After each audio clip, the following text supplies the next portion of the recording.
اعوذ باللہ من الشیطان الرجیم بسم اللہ الرحمن الرحیم اللہم صلی اللہ علیہ وسلم۔ میں سید حسن کاظمی آپ سے مخاطب ہوں۔ میرے اس یوٹیوب چینل پہ مذہبی باتوں کے علاوہ کچھ ایسے اشخاص پہ تبصرہ کرتا ہوں جو کہ اہل بیت سے محبت بھی کرتے ہیں اور اہل بیت کے جو دشمن ہیں ان کی بھی بات ہے۔ آج جو میں جس شخص کے بارے میں کہنا چاہ رہا ہوں وہ ہے وحید الدین خان۔ ابھی حال ہی میں اس کا اپریل مہینے میں یہ انتقال ہوا ہے۔ لوگ اس کو بہت بڑا اسلامی اسکالر وغیرہ کہہ رہے ہیں۔ میں اس کی حقیقت بتانا چاہ رہا ہوں اس چھوٹی سی ویڈیو میں۔ پہلی بات یہ کہ اس ملعون کے بارے میں کچھ کہوں، پہلے یہ قرآن شریف کی جو سورہ احزاب کی آیت نمبر 57 ہے وہ آپ کو سنا دوں، اور اس کے بعد جو ہے تو ایک حدیث، یہ دو باتوں کے بعد ہم جو ہے تو اس کے اوپر تبصرہ کریں گے۔ جو آیت نمبر 57 ہے اس میں ہے ان الذین یؤذون اللہ ورسولہ لعنہم اللہ فی الدنیا والآخرہ وأعد لهم عذابا مہینہ۔ اب اس کا جو ترجمہ ہے سنیے، وہ یقیناً جو لوگ خدا اور اس کے رسول کو ستاتے ہیں، خدا اور اس کے رسول ان پر دنیا اور آخرت میں خدا کی لعنت ہے، اور خدا نے ان کے لیے رسوا کن عذاب مہیا کر رکھا ہے۔ یہ ہوگا خدا اور رسول کے ساتھ جو یعنی ان کے ایذا دیتے ہیں، تکلیف دیتے ہیں، ان کے اوپر اللہ تعالیٰ کیا کر رہا ہے؟ لعنت ہے، اور ان کے لیے رسوا کن عذاب ہے۔ اب ایک حدیث میں سناتا ہوں آپ کو۔ وہ حدیث کون سی ہے؟ حضور نے جو امام حسین علیہ السلام کے بارے میں فرمایا، حسین منی و انا من الحسین، یعنی حسین مجھ سے ہے اور میں حسین سے۔ یہ امام حسین علیہ السلام کی شان میں ایک بہت ہی عظیم حدیث ہے، جس سے یہ پتہ چلتا ہے کہ امام حسین علیہ السلام کی ہستی کتنی بزرگ ہے۔ آپ کو ایذا، حضور کو ایذا، ہاں آپ سے محبت، حضور سے محبت، خدا سے محبت، ہاں حضور کو ایذا پہنچانا، خدا کو، اس آیت کے تحت۔ تو اب ہم یہ حدیث اور یہ سنے بعد اب اس وحید الدین خان کی حرکتوں کو بتاتا ہوں۔ یہ وحید الدین خان جو ہے ایک سب سے پہلے انہیں اپنی اسلامی زندگی وغیرہ جو کچھ بھی شروع کیا، اس میں ایک کتاب لکھا اس نے، ظہور اسلام۔ یہ ظہور اسلام میں نے کئی سال پہلے پڑھا، تقریباً 30-40 سال پرانی بات ہے وہ۔ جب اس نے لکھا، اس کتاب کے اندر جو لکھا اس میں یہ لکھا کہ اسلامی اس میں دو متضاد کردار، اور دو متضاد کردار انہیں جو بتا رہا ہے، ایک کہہ رہا ہے ایک امام حسن علیہ السلام اور امام حسین علیہ السلام، یہ ایک دوسرے سے متضاد تھے۔ اس کے لیے جواز جو پیش کر رہا ہے وہ کر رہا ہے کہ بھئی یہ وحید الدین خان کے بارے میں بتاؤں، اس کی جو کتاب لکھی ہے ظہور اسلام، ایسا کہہ رہا ہے کہ بھئی امام حسین علیہ السلام جنگجو تھے، وہ جو ہے تو اپنے اقتدار کے لیے لڑ پڑے ہیں اور ایک حکومت وقت کے باغی بنے۔ دوسرا اس نے امام حسین علیہ السلام کو کے بارے میں لکھا کہ بھئی وہ صلح جو تھے، اور انہوں نے جو ہے تو جنگ کو ٹال کر صلح کی۔ یہ دونوں باتیں لکھنے کے بعد اس کی بہت مذمت ہوئی، اور اس مذمت کو دوبارہ جب اور اس کا اعادہ ہوا، جب کہ امریکہ گیا، لوگوں نے کہا اس سے کہ بھئی آپ اتنے بڑے اسلامی اسکالر بنتے ہیں، آپ نے جو ہے تو نواسے رسول کی بے حرمتی کی، ان کی جو ہے تو آپ دل شکنی کر رسول کی اس کی وجہ، تو بولے ہاں میں نے وہ ایک نواسے کو تو میں نے تعریف کیا، اور ایک نواسے کی جو ہے تو میں نے مذمت کی۔ یہ اس کے الفاظ تھے، الرسالہ میں نے دوبارہ لکھا تھا۔ تو یہ اس باتوں کو کرنے کی وجہ سے اللہ تعالیٰ نے اس کے سارے توفیقات اس سے چھین لیا۔ اس کے بعد امت میں انہیں ایسی حرکت کرا کہ آج بھی دیوبند سے اس کے خلاف جو ہے فتوے دیے گئے کہ یہ جو ہے تو اسلام دشمن ہے۔ ابھی اس کے مرنے کے بعد بہت سے لوگ، اور خاص طور سے مجھے افسوس تو اس کا ہے، وہ ہیں سلمان ندوی صاحب، جو کہ بہت اہل بیت سے محبت کرتے ہیں، اور ان کی نظر سے شاید یہ کتاب ظہور اسلام گزری نہیں، یا اس کی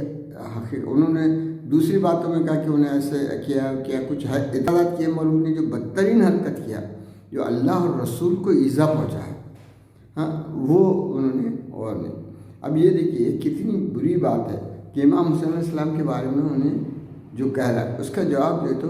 غوث خاموشی صاحب جو تعمیر ملت کے ہوتے مرحوم، انہوں نے مکہ مسجد میں حیدرآباد میں جو تو پروگرام لے کے بتایا کہ یہ اتنا بڑا ملعون ہے، انہیں دو بھائیوں میں، دو اماموں میں جو فرق کر رہا ہے، وہ نہیں جانتا کہ اگر اس وقت جس جگہ جو تو امام حسین علیہ السلام نے صلح کی اور امام حسین وہاں ہوتے تو وہ بھی صلح ہی کرتے، اور واقع کربلا کے وقت امام حسین کے بجائے امام حسن ہوتے تو وہ بھی یزید سے جنگ کرتے اور جو ہے تو شہید ہوتے۔ یعنی دونوں بھائیوں میں کسی وہ وقت کے تقاضوں کے لحاظ سے انہوں نے کیا، انہوں نے جو ہے کوئی اپنی فطرت کی الگ ہونے سے جو اسلام کے تقاضے تھے اس کے لحاظ سے امام حسین علیہ السلام نے کیا، اور اسی کے لحاظ سے جو امام حسین علیہ السلام نے غوث خاموشی صاحب نے سب کے سامنے بتائے، اور اس کی شر پسندی کو انہوں نے ایکسپوز کیا تھا جب انہیں امریکہ میں یہ بات کو دہرایا تھا۔ تو میں اور اس کی جو تو شیطانی حرکت یہ بتاتا ہوں کہ جو خود یزید کی فوج نے نہیں کہا، یعنی اور 1400 سال میں کوئی بدترین دشمن نے بھی نہیں کہا، اس نے جو تو اپنی کتاب میں لکھا، اس نے لکھا کہ امام حسین علیہ السلام نے کہا کہ عیسائی اب حضور کا حضرت عیسیٰ کا گدھا بھی رہتا تو اس کو تعظیم کرتے، اور تم کیسے مسلمان ہو کہ تمہارے نبی کی نمازی کو تم مار رہے؟ تو اس نے جو وکالت کیا ہے یزید کی، اس میں کہتا ہے کہ ہاں ہم بھی مسلمان حضور کا گدھا رہتا تو اس کو تعظیم کرتے تھے، مگر سیاسی حریف کو کوئی نہیں بخشتا، یہ اس کے الفاظ ہیں۔ اس ملعون نے جو ہے تو یزید کے ہم نواؤں سے بھی آگے بڑھ کے کیا، اور آج مسلمان اس کی جو ہے تو بڑی بڑی جو ہے تو تعزیت اور یہ کر رہے، وہ تو جہنم کا راستہ پہلے ہی بنا لیا تھا، اس لیے اس کے اللہ نے توفیقات کو پوری چھین لیا، اور وہ ایک کافروں کا جو تو ہم نوا بن گیا، اور آج تک کے مسلمان جو ہے تو اس کو، کیونکہ انہیں بابری مسجد کے وقت بھی مسلمانوں کو ذمہ دار ٹھہرایا ہے، ہر فساد میں انہیں کہا کہ مسلمانوں کے جیسے فساد ہوتے ہیں، مسلمانوں کو ہمیشہ جو تو مورد الزام لگایا، مسلمانوں کی ترقی کی کمی کی وجہ بھی مسلمانوں کو اس طرح سے اس نے ساری الزامات مسلمانوں، اس لیے مسلمانوں میں بھی جو تو وہ نفرت کے، یہاں تک کہ انہیں جو دور کے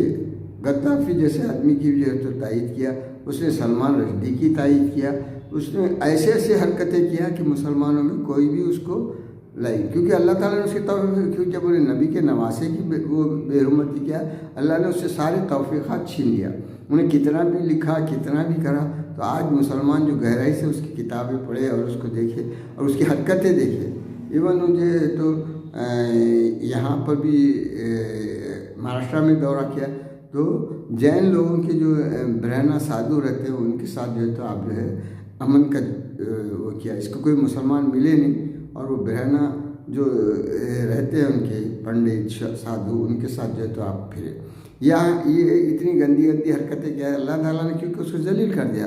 ہاں کیونکہ اس نے جو ہے تو کس کو ایذا پہنچائی، انہیں امام حسین علیہ السلام کے بارے میں یہ کہہ کہ اس نے رسول اللہ اور اللہ کو ایذا پہنچائی، کیونکہ یہ آیت خود بتا رہی کہ جو لوگ یعنی یقیناً جو لوگ خدا اور اس کے رسول کو ستاتے ہیں، ستانا ہی ہوا ایک معنی میں ہے، یعنی ایذا پہنچانا ہے، اور ان پر دنیا اور آخرت میں خدا کی لعنت ہے، اس پہ خدا کی لعنت ہے، اور آپ لعنت نہیں کر کے دوستی تو نہیں بتا سکتے، اور خدا نے ان کے لیے رسوا کن عذاب مہیا کر رکھا، تو یہ ملعون ہے، اور اس نے نہ اپنی بات سے پیچھے ہٹا، نہ توبہ کی، نہ اپنی بات میں یہ کہا کہ میں نے غلطی کیا، بلکہ اس پہ انہیں اور مضر رہا، اس لیے اس ملعون پہ آج ہم سب مل کے لعنتی بھیجیں گے، اور اس کو کوئی اسکالر وغیرہ جو مان رہے ہیں وہ بھی اس کے ہمنوا ہی سمجھے جائیں گے۔ مجھے بڑا افسوس ہے کہ سلمان ندوی صاحب جو تو اس کی اعتراضات ضرور کرے کچھ باتوں پہ، مگر اس کے جو تو بڑی تعریف بھی کرے، اور انہوں نے یہ چیز نہیں بتائی کہ انہیں جو تو امام صلی اللہ علیہ وسلم کے بارے میں کیا کہا، اس بدتمیز نے وہ جو کہا اس سے اس کی ساری توفیقات اللہ تعالیٰ نے چھین لیا، اور وہ رسوا کن عذاب کے لیے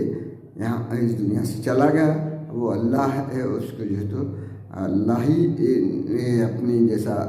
کیونکہ اللہ صادق اور وعدہ ہے، وہ جب کہہ دیا کہ اس کے اوپر جو ہے تو رسوا کن عذاب مہیا کر رکھا ہے، تو اس کے لیے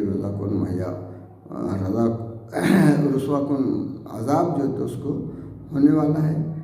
یہی ہماری وہ ہے کہ اس کو اور اللہ تعالیٰ جو ہے کہ انہیں نواز رسول کی بے عزتی کیا، بے حرمتی کیا، اس کو وہی عذاب نازل کرے جو ہر